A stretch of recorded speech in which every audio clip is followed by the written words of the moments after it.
Namaskar.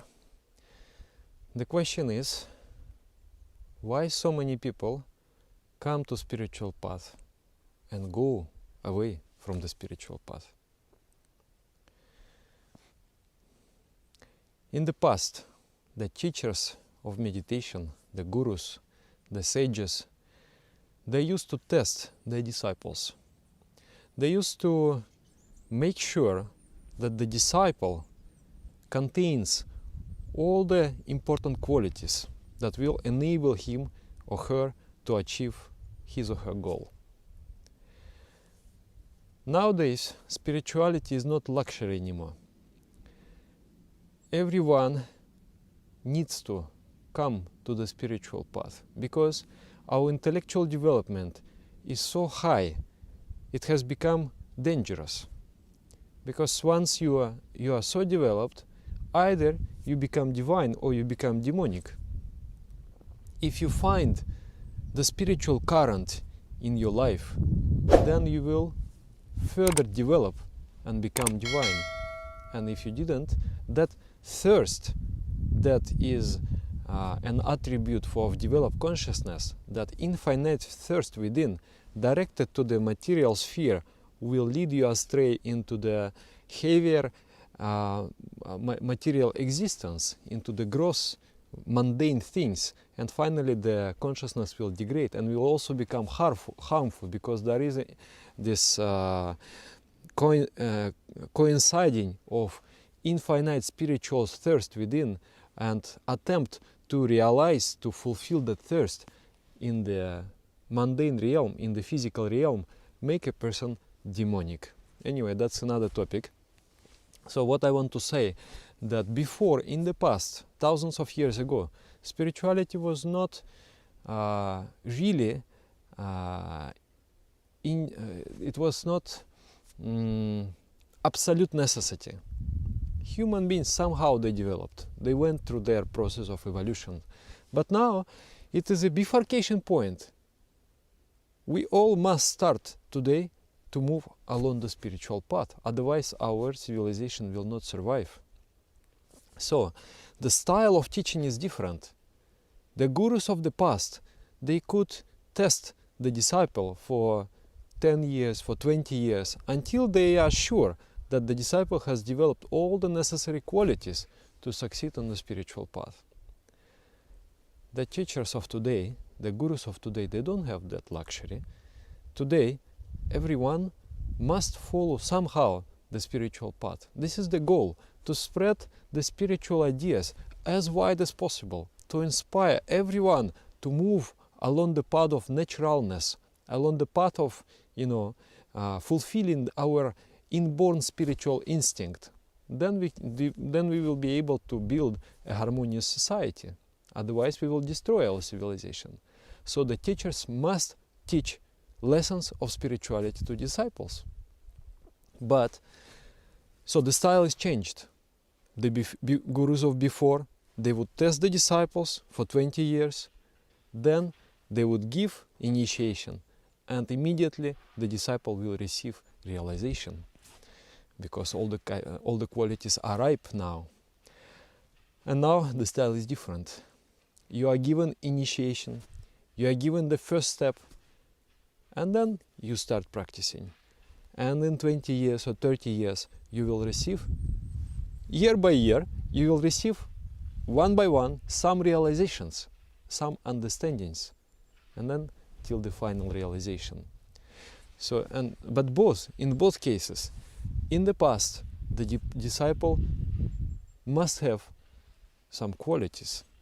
And now, even though by the grace of Guru, I am given the lessons of spirituality, I still will have to develop a certain qualities in myself, and then I will be able to continue to follow the spiritual path and succeed on the spiritual path. So this series of classes is about the qualities of disciple. What characteristics we should develop and how we should develop to succeed on the spiritual path. So the shloka comes from Tantra Sara, and it says, it describes the qualities of a disciple. Shanta, Vinita, Shuddhatma, Shradhavana, Dharana, Kshama. Samartascha, Kulinascha, Pragya, Sacharita Jati. Eva Madi, Gunair Yukta, Shishyo Bhavati Nanyatha. It means Shanta, Vinita, Shuddhatma. A disciple must be of a very he should be a very composed person. His mind should be very calm. He should be humble, Shanta, Vinita, of a noble soul, Shradhavana, must have respect, Dharana, Kshama, should have keen intellect, memory, and concentration power, Shradhavana, Dharana, Kshama. Samartascha must be eager and enthusiastic in fulfilling the directions of the guru, of the teacher. Dharana, Samartascha, Kulinascha must be very enthusiastic in the practice of rising of sleeping divinity. Means he must be very enthusiastic in practicing of the spiritual lessons. Pragya, Sacharita Jati. He has to be pragya, wise, and he has to be of noble conduct, and he has to be also an like jati, ascetic person. Means he is a disciplined person. Eva Madi Gunair Yukta Shishyo Bhavati Nanyatha. Only such people should be accepted as spiritual disciples. Can you imagine? One time I was narrating these qualities and someone asked me, but if a person has such qualities, why he should be disciple at all? He is already a teacher. He should be recognized as a teacher. This is the standard of the tantric spiritual path. So we must develop these qualities one by one. And of course, all these qualities are very helpful, not only in spirituality, but in our mundane lives also. Today I would like to start not from the very beginning, but I would like to pick the one most important quality that I consider the supreme out of all those qualities. That quality is called Shradhavana. Shradhavana means having Shraddha. Shraddha, how to translate it into English? It is Sanskrit term.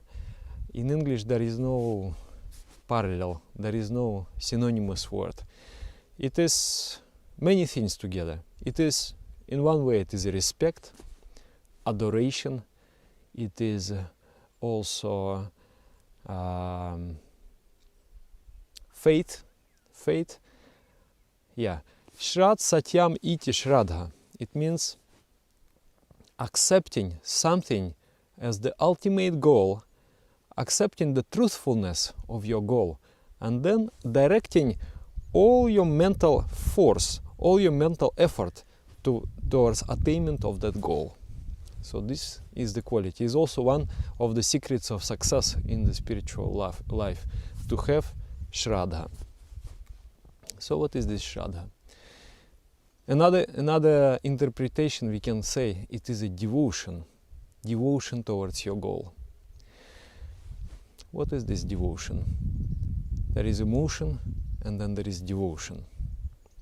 Emotion, when you feel for a time being, for a certain moment in time, you feel some elevation, you have some feeling towards something. But devotion is something else. Even if you don't have a feeling at this moment, but you are dedicated, you feel this is the most important thing. I am dedicated to something. So this commitment, this dedication is called Shraddha.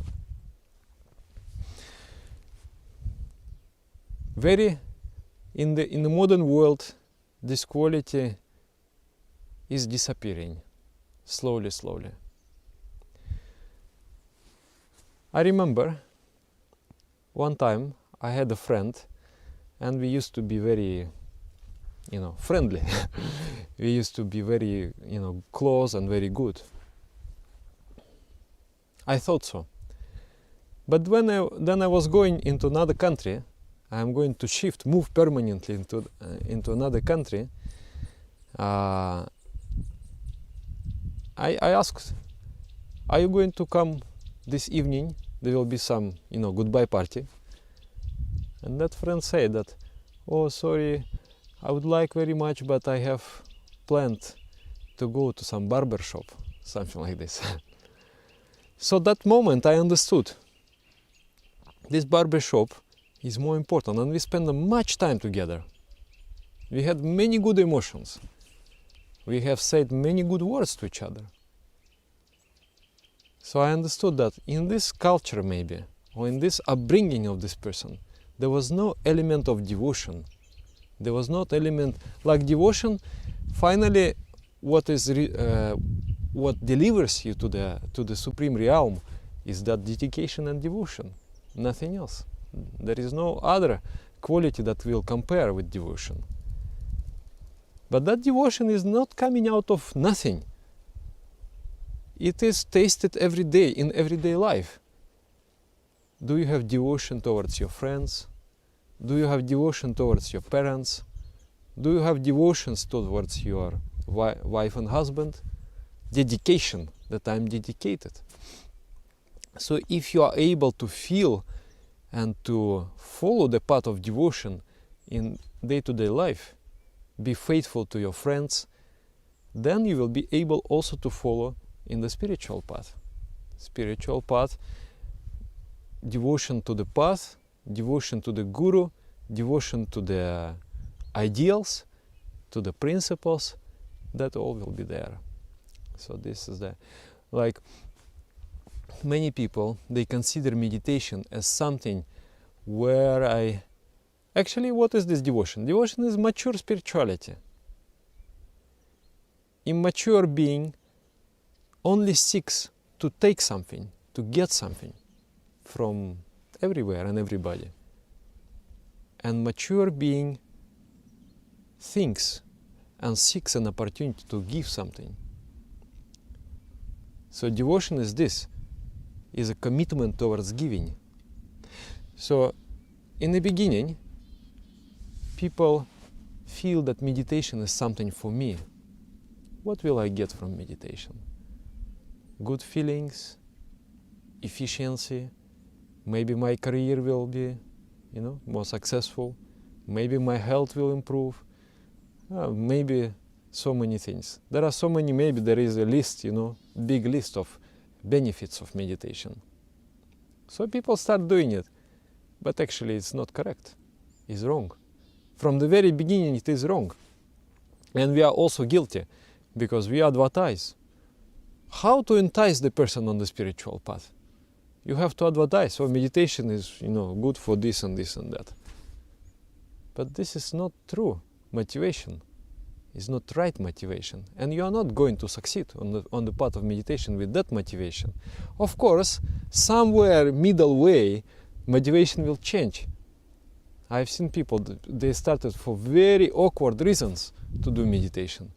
But then somewhere, somehow, on the way, because it is a psycho-spiritual, physical process that occurs within you, then your brain is completely restructured and the motivation changes. You discover lighter, blissful, more beautiful motivations in life, and you change. This also happened, I've seen. But this very motivation is wrong, that I am going to get something. If you're thinking you are going to get, you're going to lose. Rather, we should be doing meditation as a part of our duty towards ourselves. This is I need to explore my divine potential. This is my duty.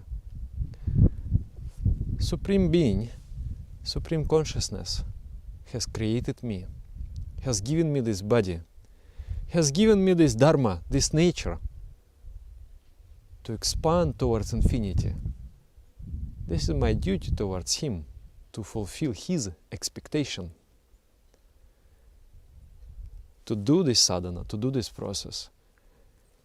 So in meditation, when you think that we want so many things from God, God, give me this, give me that. Do we really think what to give Him? What I do for Him?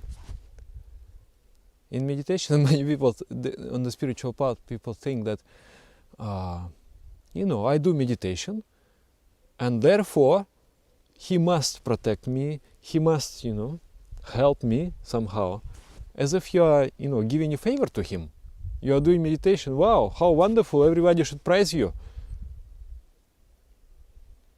And very, very few people think that, what can I give to Him? I am so grateful. Everything good what I got by the grace of Supreme Entity. Of course, I know, in the West people think that everything I got is by my own effort. But if you really deeply analyze and you find where does the inspiration comes from, why does it come to you, you will find that the source of that inspiration is the Supreme Entity within you. So it is the grace of the Supreme Entity that you have got that inspiration, that you have got that tenacity, that you have got that, drive to move and get success in life. So I expect much from the Supreme Entity. But do I expect anything from myself to give to Him? Can I be committed to Him? Can I be a tool to fulfill His will on this earth? To do something? Can I dedicate my life to serve the humanity? Can I dedicate my life to move on the path? That is very important. And then if that commitment is not there, then the first obstacles that will arrive on the path, obstacles is the place where we have to choose between important and more important. So from the very beginning, need to decide what is more important. What is more important? Is it a barber shop? Or is it a friend? Or is it spirituality? Is it good of humanity? We have to find out. And we have to be committed to the most important things in our lives. So this is quality of Shraddha. If that we can develop, then we will certainly be successful on the spiritual path. The ability to commit, ability to give yourself, not to take from somewhere, but ability to give yourself. That's the Shraddha. Namaskar.